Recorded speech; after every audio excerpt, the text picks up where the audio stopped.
Hello and welcome to the New York Sports Show.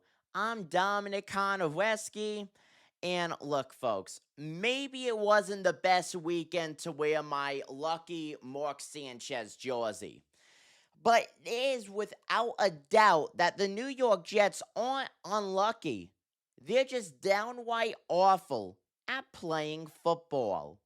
Force 0-5 Jet squad since 2020 under the Adam Gase regime. Now, that was when it was still a 16-game regular season. The 2020 Jets, finished the season 2-14 in the win-loss column.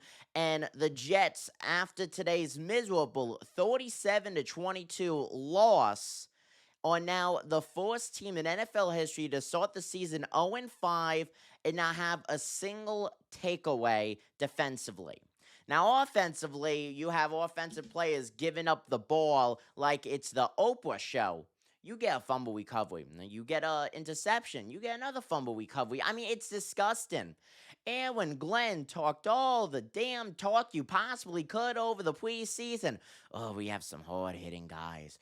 Oh, we have some absolute dogs on this team. And then you have media outlets, you have SNY reporting that the players love Aaron Glenn's mentality. Not to mention, Aaron Glenn himself, he's a former defensive player, and defensive-wise, he did wonders with the Detroit Lions. Right now, the Jets' defense, it's not even inconsistent. It's just not there. They flatlined. It's been flatlined since week one. I give the New York Jets credit, though. I really do, because they're consistent on this one part. They have not failed for the better part of a decade, actually a little bit more than a decade now, to make us fans believe every offseason that they're going to be a playoff contending team just to be essentially fully out of any kind of playoff contention, any kind of playoff hope within the first 5 to 6 games of the season. So the Dallas Cowboys went off for over 400 offensive yards. Dak Prescott had a hell of a game. Justin Fields, he was getting a lot of throwing opportunities, but we know the majority of his completions and big plays of this game came in garbage time, over 32 for 46 passing. He also got 2 touchdowns accompanied by 283 passing yards. Now, the Jets did get a touchdown under the final 2 minutes left of the game, in which they went for a 2-point conversion. They made it 37-22, made it kind of look like a close game, but anyone who was watching the game knew that ever since Breece Hall's fumble very late in the fourth quarter, it was a blowout after that. And also, Breece Hall, look, I love Breece Hall. I really do. He's one of my favorite players, all time, as being a Jet. But he needs to be off the team. He needs to be demoted to RB2 or something. He is not a good player this season. Running wise, yes. But ball coverage wise, being able to hold the ball, being able to not lose the ball or make bonehead mistakes, horrible at.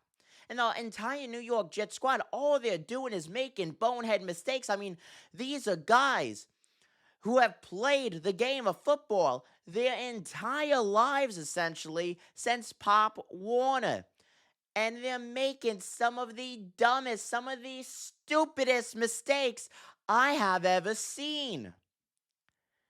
And it's really hard to evaluate Aaron Glenn as a head coach, because I do believe that he is a upward answer for the New York Jets. But as of now, he's not able to assemble this team the way that they need to be, or even close to being how they should be assembled. And with that, it's really hard to grade Aaron Glenn, because at the end of the day, he's not the one playing. He's not on the playing field. He is the one that coaches the players and calls the game plays. But there's only so much he could do. I don't think he's going to be a one and done coach, especially, no matter what the Jets do, unless they go 0-17, which, you know what, they may actually. And that's being realistic, because yes, the Jets have looked competitive in some of their games this season, but let's be honest. There has been no point throughout these first 5 games that made you actually think, wow, the New York Jets are going to pull away with this win. Maybe against Tampa Bay. Maybe. Maybe against the Buccaneers, when Aaron Glenn was dancing on the sideline, breaking down some dance moves like it was the 1990s and early 2000s all over again, just for the Jets to get crushed by Baker Mayfield. It's tough being a Jet fan. It really is. I tell my therapist that all the time. It teaches you, though, discipline. It teaches you to be thankful and grateful. How? Why? Because you deal with a lot of disappointment. You are so happy, so grateful when things actually do go your way. But most importantly, you don't expect good things to happen. So when they do, you treat it like it's your birthday. Comment down below what you guys think of today's miserable 37-22 loss against the Dallas Cowboys. Once again, the New York Jets go 0-5 through the first 5 games. They're going to be playing overseas next Sunday against the Denver Broncos and Bo Nix. I'm Dominic Konoveski. Take it easy, folks.